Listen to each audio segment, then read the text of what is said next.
Personne n'apprend quand il n'est pas convaincu qu'il y a un intérêt, personne n'apprend quand il a peur, personne n'apprend quand il est immobile et encore plus réfractaire à un changement. C'est impossible.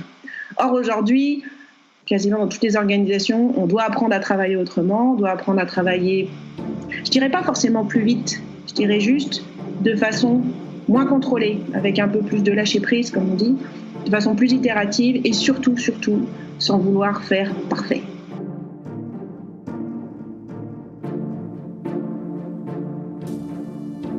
Bonjour, je m'appelle Alexandre Zermati et toutes les semaines, je vous propose une conversation avec une personnalité inspirante du monde du travail.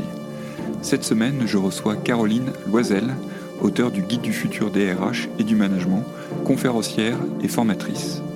Caroline va nous parler de la circulation des idées, des compétences et de la reconnaissance dans les entreprises apprenantes. Je laisse tout de suite la parole à mon invité.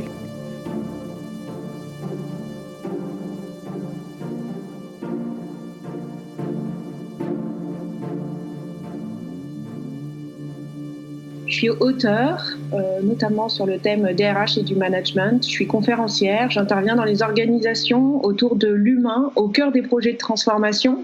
Alors on dit plus vraiment transformation digitale, on dit mutation dans un monde lui-même en bouleversement. Et puis aussi je suis formatrice, alors historiquement sur mon métier cœur qui était le métier du marketing digital et depuis 4-5 ans sur finalement la structuration de parcours de formation qui à la fois travaille les expertises mais aussi les comportements.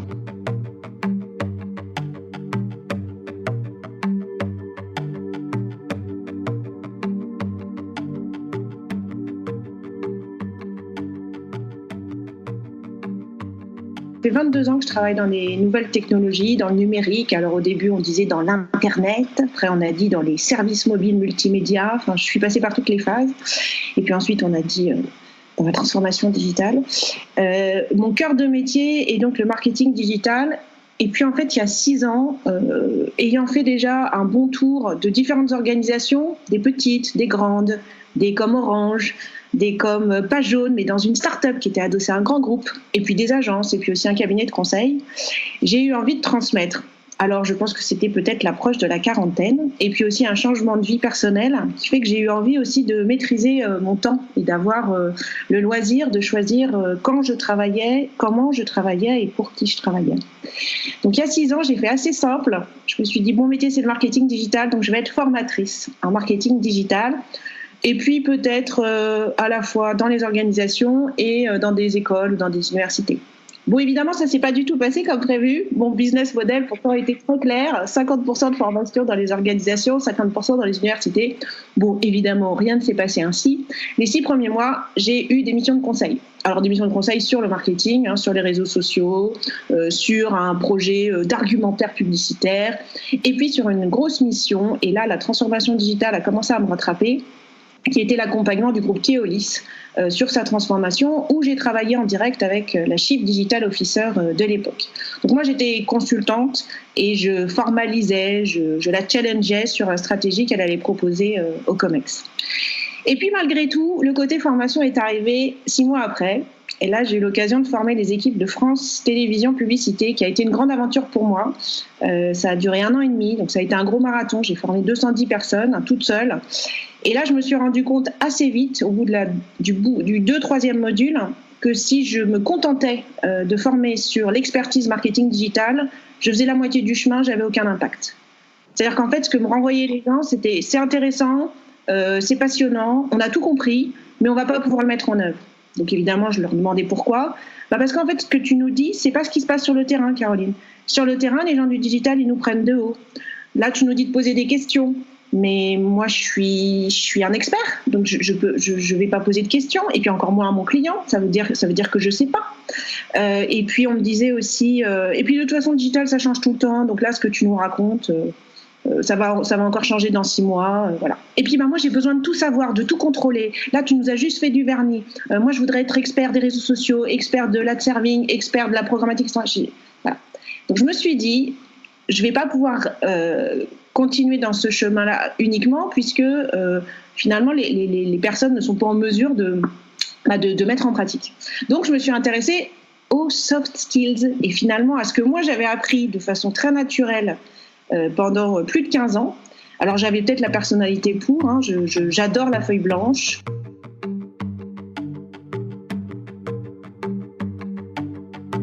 J'adore la feuille blanche.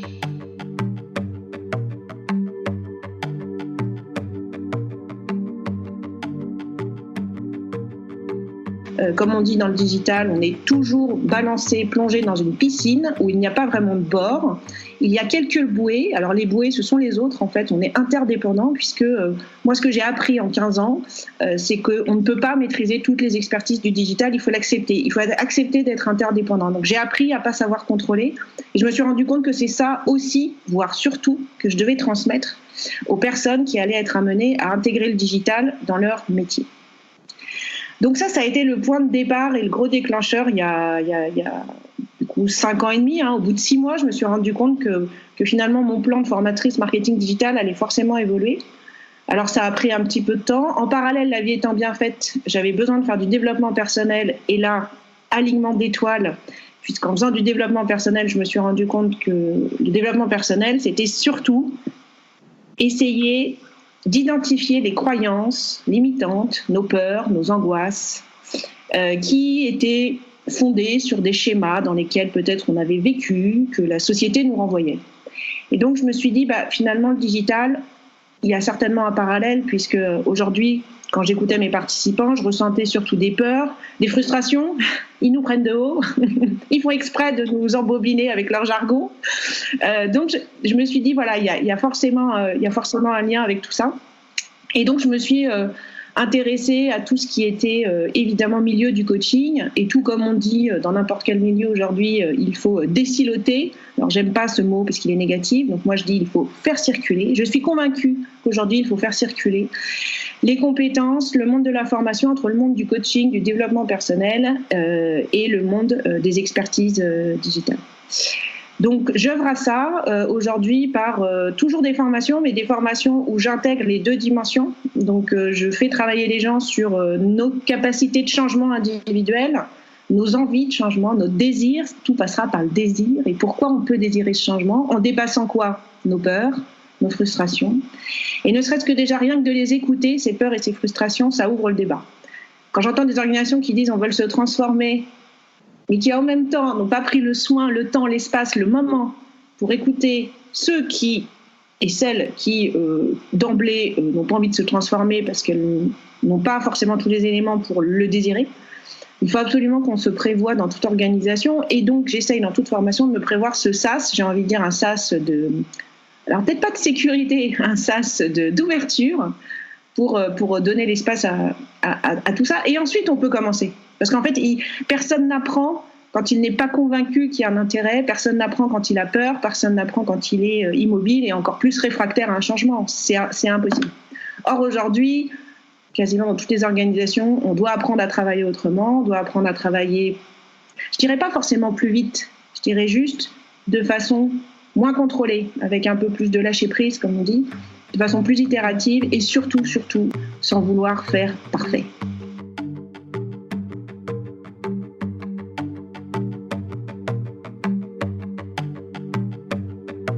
Sans vouloir faire parfait.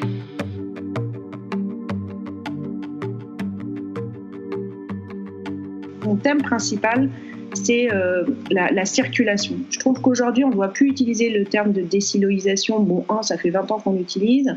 2, ça ne veut rien dire de désiloter. Il y aura toujours des unités, il y aura toujours un département, un service, plusieurs services. Peut-être que dans certaines unités, on peut faire des systèmes ultra libérés, comme ces nouvelles organisations, sociocratie, holacratie, etc. Mais aujourd'hui, là, maintenant, tout de suite, et moi je suis assez concrète et pragmatique, on est plutôt à se dire que le sujet, c'est comment on fait circuler, et pas que les informations, évidemment non, mais les compétences, les bonnes énergies, la reconnaissance entre les différents départements, les différentes unités d'une organisation. Et effectivement, là, le meilleur moyen de faire circuler les compétences, c'est de se dire comment mon organisation demain, j'en fais une organisation apprenante. Alors c'est un terme qui existe depuis plusieurs décennies. Peter Senge, pour ne citer que lui, mais qui est à l'origine de ce mouvement. Mais aujourd'hui, ça devient nécessaire. Ça devient nécessaire parce que toute compétence devient obsolète de plus en plus vite. Et qu'on ne va pas pouvoir, en tant qu'organisation, être dépendante d'organismes de formation. Et il faut que l'organisation, par elle-même, soit indépendante, autonome là-dessus.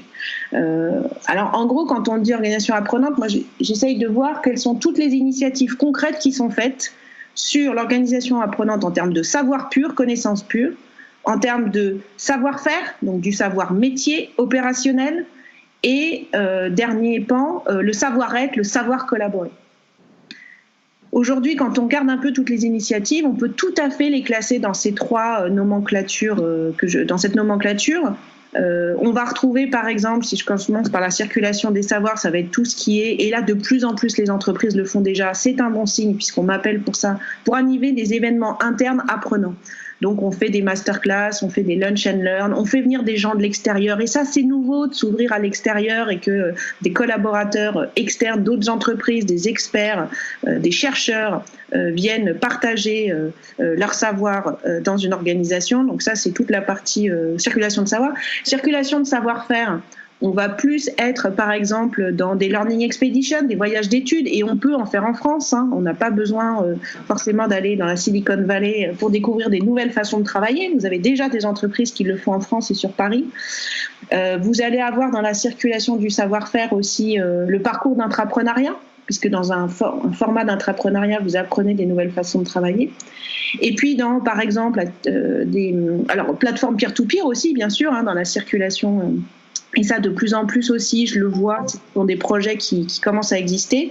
Alors, avec des formats, le micro-learning, alors ça va de 3 minutes par jour à des formats de 10 minutes. On essaie de faire des interactions, des quiz. On essaie de créer de l'entraînement entre les participants. Et puis, le dernier pan de l'organisation apprenante, c'est sur la circulation des savoirs collaborés. Et là, pour moi, un des meilleurs exemples, c'est Covea, qui a mis en place tout un programme d'accompagnement au co-développement. Le co-développement, c'est finalement comment entre pairs, je partage des conseils sur tout ce qui est, en l'occurrence, le savoir manager, qui est une des parties du sujet de la collaboration. Et ça a vraiment des effets assez bénéfiques sur l'organisation, ce type de formation, mais qui deviennent en fait des formations qui par elles-mêmes peuvent s'essaimer. C'est-à-dire qu'on n'est pas dépendant d'un organisme de formation qui vient de façon récurrente, qu'au fur et à mesure, les personnes qui ont été formées deviennent elles-mêmes des formateurs ou des formatrices, et qu'en fait, le rôle de formateur-formatrice, alors aujourd'hui, dans certaines entreprises, on parle de tous ces extra-rôles que vous avez en plus de votre métier, mais demain, c'est comme le digital, ce ne sera plus un sujet. On ne dira plus « je fais du marketing digital », on fera du marketing. Et chaque collaborateur aura cette double casquette, mais on ne parlera même pas de double casquette, ça sera naturel, de à la fois faire son métier et à la fois partager ses compétences et s'il a eu une formation sur un sujet, de lui-même devenir formateur ou formatrice en interne.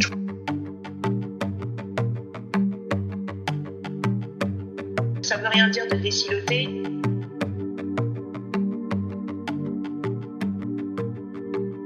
On fait face aujourd'hui à des plus jeunes générations qui ont envie de changer beaucoup plus rapidement que nous, on pouvait avoir.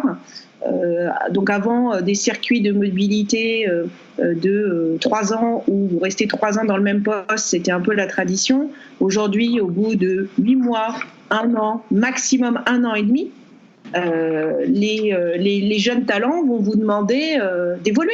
Mais pas forcément d'évoluer pour un autre salaire, c'est d'évoluer en disant « qu'est-ce que je peux apprendre de nouveau ? Qu'est-ce que je peux faire ?» Il y a tellement de choses. Donc ils sont dans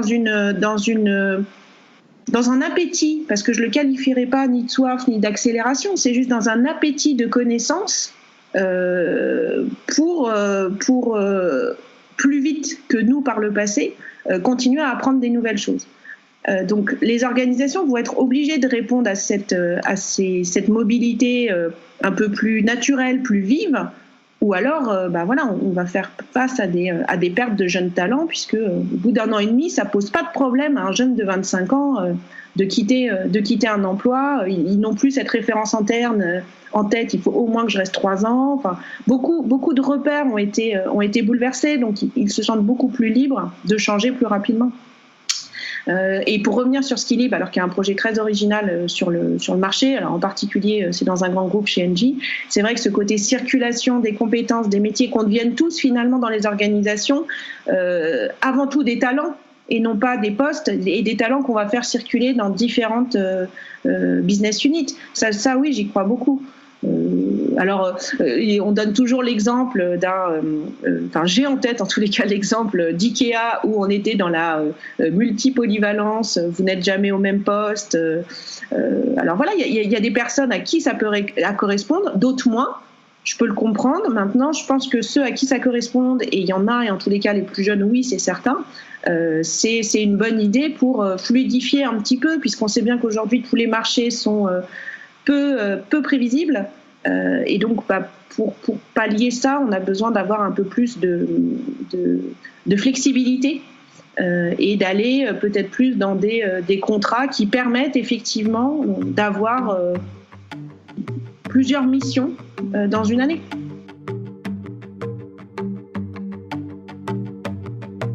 Donc les organisations vont être obligées de répondre à cette mobilité un peu plus naturelle, plus vive. Quand on parle du télétravail aujourd'hui, qui est un vrai sujet, moi je remarque toujours qu'en général la salle se coupe en deux. Donc il y a, d'après mes statistiques très subjectives et absolument pas benchmarkables, mais voilà, j'ai 50% de managers qui sont très ouverts au télétravail et 50% où on sent que ça vient énormément chatouiller sur le sujet du contrôle et du pouvoir. Je ne vais plus pouvoir faire ce que je faisais avant, je ne vais pas voir s'ils travaillent vraiment. Alors c'est marrant parce qu'en France, on a toujours ce côté de suspicion. Et donc pour que quelques pourcentages de personnes, d'individus, qui vont potentiellement, peut-être, à un moment donné, entre guillemets, l'expression consacrée, profiter d'un système, on fait des lois et on se dit qu'on doit forcément, empêcher l'ensemble des collaborateurs d'avoir cette liberté-là. C'est bien dommage. Pour reprendre sur Skillib, par exemple, c'est un exemple très, très vrai. Virginie Verdière, qui est à l'origine du projet, enfin qui l'a mené en tous les cas, elle s'est battue pour que sur cette plateforme de matching de compétences, de croisement des compétences avec des postes existants, le collaborateur ait la liberté de déclarer lui-même ses compétences sans validation ni des RH ni du management. Elle a dû se battre pour ça. Seulement, on ne peut pas dire aujourd'hui il faut être co-acteur de la transformation, vous devez être responsable de votre parcours et ne pas faire confiance aux gens. C'est impossible, ça ne marchera pas. Et la confiance, elle passe par, oui, vous êtes autonome, tu sais quelles compétences tu as, tu les déclares, tu en as la possession, tu en as la liberté. Donc aujourd'hui, le sujet, c'est la confiance. Voilà, la confiance qui pour moi, alors ça a toujours été un de mes grands sujets quand moi-même j'ai été managée et je fus manager, mais quand j'ai été manager, je sais que à chaque fois, le cœur du sujet, on revenait à la confiance. Si la confiance, elle n'est pas au départ d'une relation, si à peine arrivé dans un bureau, au bout de 3-4 jours, vous sentez un esprit de contrôle, vous ne donnerez pas le meilleur de vous-même. C'est impossible. Et pour moi, la confiance, alors ça, elle doit être là. Après, elle doit évidemment se confirmer. Et on peut évidemment perdre la confiance d'un manager, de ses collaborateurs. C'est dans les deux sens. Mais la confiance, elle doit être là. Donc le travail, c'est le même sujet. Télétravail, le management, pour moi, c'est faire confiance dans les talents, faire confiance dans leur envie de travailler à ses collaborateurs. Et c'est un travail sur soi, parce que pour faire confiance aux autres, faut se faire confiance à soi.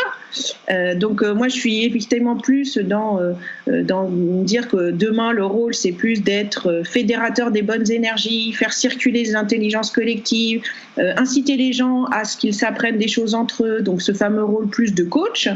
Et d'ailleurs, j'ai la joie de le faire avec des étudiants. à l'EDEC. Je les accompagne en dernière, c'est sur des projets business, donc avec des vraies entreprises en face qui donnent des sujets à résoudre. Ils ont 5 mois pour les résoudre. Mais on sort le meilleur quand on est en position de coach. Je leur impose rien. Je les fais questionner sur leur sujet. Parfois, je leur dis, moi, je l'aurais fait comme ça, mais après, c'est votre liberté. Il y a d'autres coachs en plus. Moi, je suis la coach référente, mais il y a d'autres coachs qui viennent une fois par semaine qui sont différents. Et d'ailleurs, parfois, ils me disent, ah, mais c'est marrant, vous dites pas tous la même chose. Je sais pas, ouais, justement, c'est pour vous donner la liberté de choisir. Donc, je sais pas, peut-être que demain, est-ce que le modèle, ce serait pas un manager avec son équipe, mais 2-3 managers coachs qui accompagnent et qui ne sont pas dans la vérification et l'inspection des travaux finis, mais qui sont plus dans comment chacun va donner le meilleur de soi-même dans ce projet. Voilà. Ce qui n'est pas du tout le même angle de vue.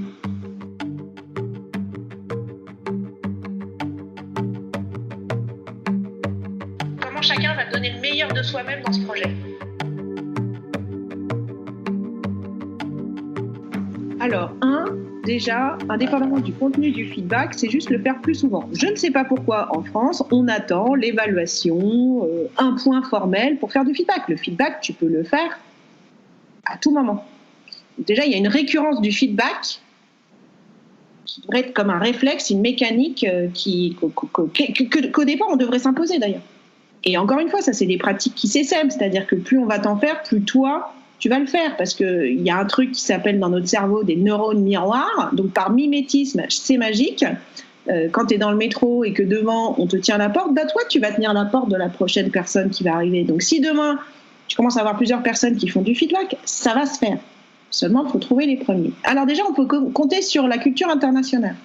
Donc si vous êtes dans une grande organisation, vous pouvez compter sur le fait que, par exemple, les anglo-saxons sont beaucoup plus habitués à faire du feedback que nous. Donc, eux peuvent être les premiers ambassadeurs de ce mouvement. Alors, j'ai eu la chance d'interroger aussi Faustine Durier, qui a créé une start-up qui s'appelle Coco Worker. Elle est sur le sujet de la circulation de la reconnaissance. Parce que déjà là, en fait, son constat, c'est de dire aujourd'hui, la culture, les valeurs sont de plus en plus importantes, sauf qu'elles ne sont pas incarnées.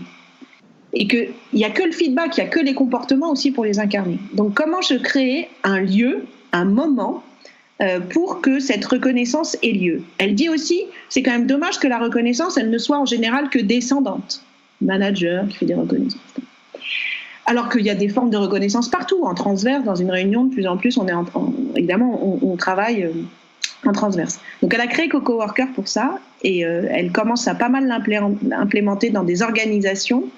Alors évidemment, toujours à titre de pilote, sur des premières unités, des premiers départements, mais ça commence à bien fonctionner. Et donc, le sujet, c'est finalement...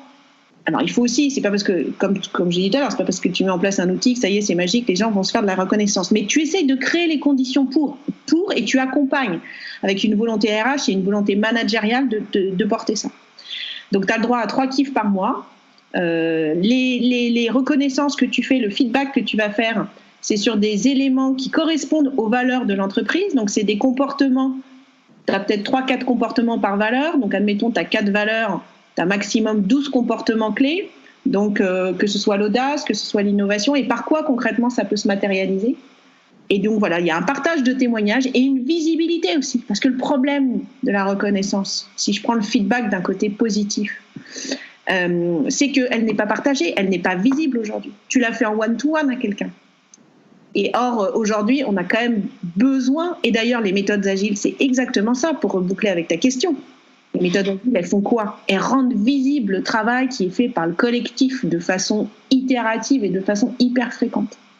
Donc voilà, en termes de pratique, par exemple, Coco Worker est un bon exemple. Et puis, je pense qu'encore une fois, c'est les rituels aujourd'hui qui nous empêchent d'être dans du feedback récurrent. Donc, on connaît un peu plus là ce qu'ont mis en place les grandes startups de la Silicon Valley, la méthode des OKR, qui commence aussi à poindre son nez dans certaines organisations, qui incite à une forme de mise au point, j'aime pas le terme de reporting, mais de mise au point plus récurrente, au moins une fois par mois, sur des objectifs qui du coup sont ajustés déjà en cours d'année et qui du coup incitent forcément le collaborateur et le manager à se parler et à se dire au fait où on en est, quoi, et quel est le feedback à ce moment-là.